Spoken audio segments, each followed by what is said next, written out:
Yo, yatisi no kekebi.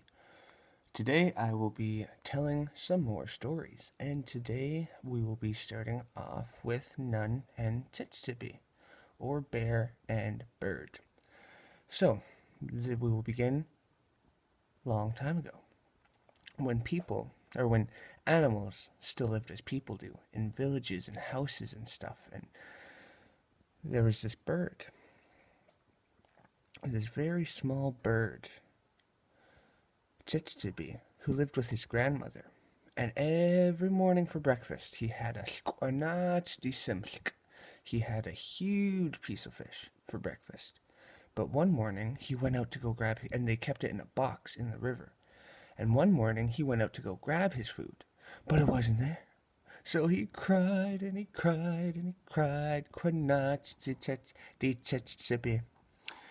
And so the poor bird got some more fish from his grandmother. But 4 times has his breakfast been stolen, so he wanted to find out what was going on.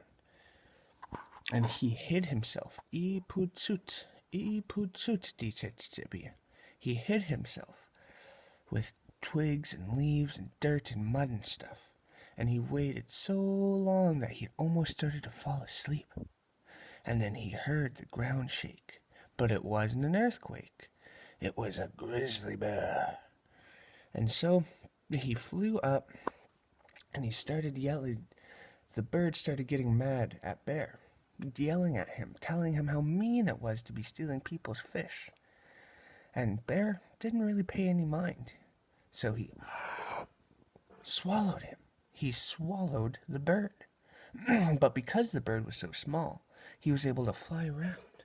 And he found an exit, and that was the utsach, or the butt. And he flew at the butt, and he started yelling at the bird again, or the bird started yelling at the bear again, and it just became a huge mess because the bear ate the bird 4 more times, or 3 more times. And finally, the bear realized that the bird was flying out of his butt, so he plugged it with some twigs and grass. But Bird, being a very smart and resourceful bird, grabbed some of those twigs and grabbed some of those leaves and started to rub them together until a small fire started, and it crawled up the bear's butt, up to his back, and now his whole face and his whole body was on fire, and he ran up the mountains, and he screamed for help, and Creator took away his pain and turned him into the stars. That is our story of Bear and Bird. I hope you enjoy the rest of your day.